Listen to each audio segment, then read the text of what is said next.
So July 1st is when they start filming the sequel to Five Nights at Freddy's, which came out, I believe, last year. I mean, last year kind of went by pretty quickly towards the end of it. It's just, yeah, I think it was like last year, October, wasn't it? I can't remember. Either way, I had watched the movie. Initially, I gave it a 6 out of 10. I thought the conclusion to the movie was kind of boring. Overall, I thought the story was fine. What really bugged me was all the off-screen deaths. I mean, practically every death was off-screen. I always give a movie a pass for having an off-screen death at the beginning to then show off the title card of the movie. I always think that's a fine way to do an off-screen death. And then I do want to give them props for the other off-screen death where a girl gets pulled into the animatronic's mouth and chomped in half. And they show the shadow of her legs being disconnected from her like torso, her chest. That was done pretty well. For PG-13, they got to keep the rating and show something that was pretty violent. Everything else was laughable, just bad. And so here's the deal. I gave it a 6 out of 10 initially, going into that movie with no context of FNAF at all. I had never played a game. I knew of the games, and I've seen the animatronics, but, didn't know the story, didn't know anything. So the story that they had, I thought was decent enough. I know some people said it was pretty weak, or they didn't like the whole side stuff with the brothers, missing brother that got kidnapped. But Springtrap, I think the guy's name was, played by Matthew Lillard.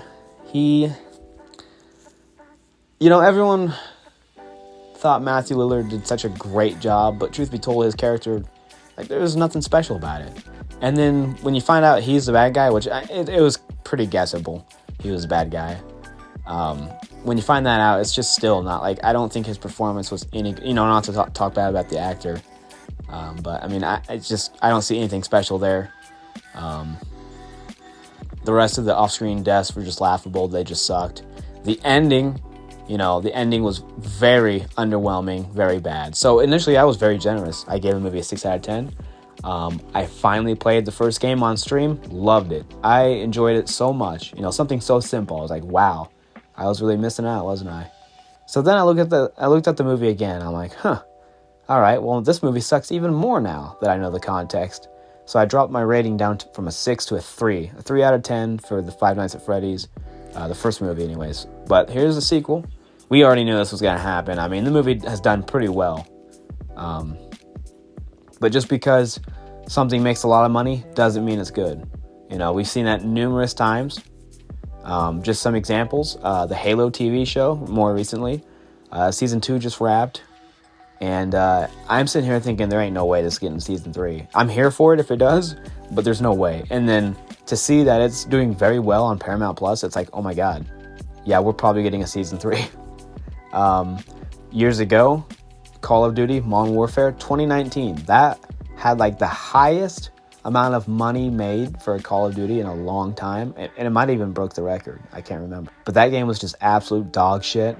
Just horrible support. Just bad all around, except for the campaign was pretty fine. But I mean, a lot of people don't play that, so I play them and I enjoyed it, but everything else sucked. So just because something does well with numbers, and they earn money and stuff, doesn't mean it's good.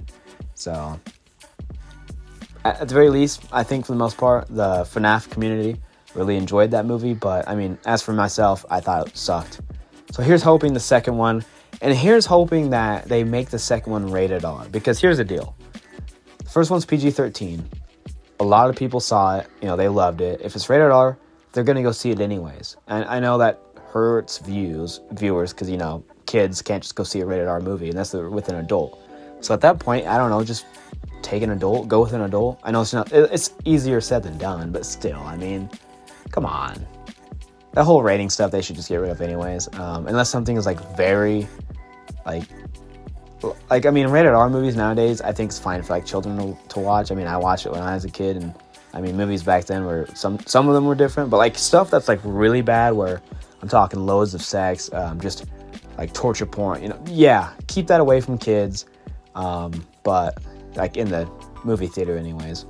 But movies like this, or Deadpool 3 that's coming out soon, the kids are going to go see it. I mean, kids are like probably 10 years old watching porn right now. Like, it doesn't matter anymore. But who am I to say? That's all I really got for this video. Five Nights at Freddy's 2 will be starting filming in July.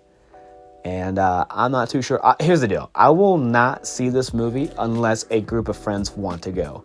Because, I mean, I don't believe in going to the movies by myself. I like to go share the experience with somebody. It's usually a group of friends or with my sister or my mom and I will go. I went with my mom to this movie and she was just kind of like, eh. We thought Willy's Wonderland was way better. But, yeah, here's hoping the second one is better. I'd love a rated R movie. That way we don't get some, just lame deaths. Lame, tame, boring. Fuck movie had me snoring. That was pretty cringe, I'm sorry. But anyways, that's going to do it for this video. Thanks for watching. Let me know how you felt on the movie. Did you love it? Did you like it? You thought it was alright? Or you think it sucked like I did? That being said, I'll see you in the next one. Thanks for watching.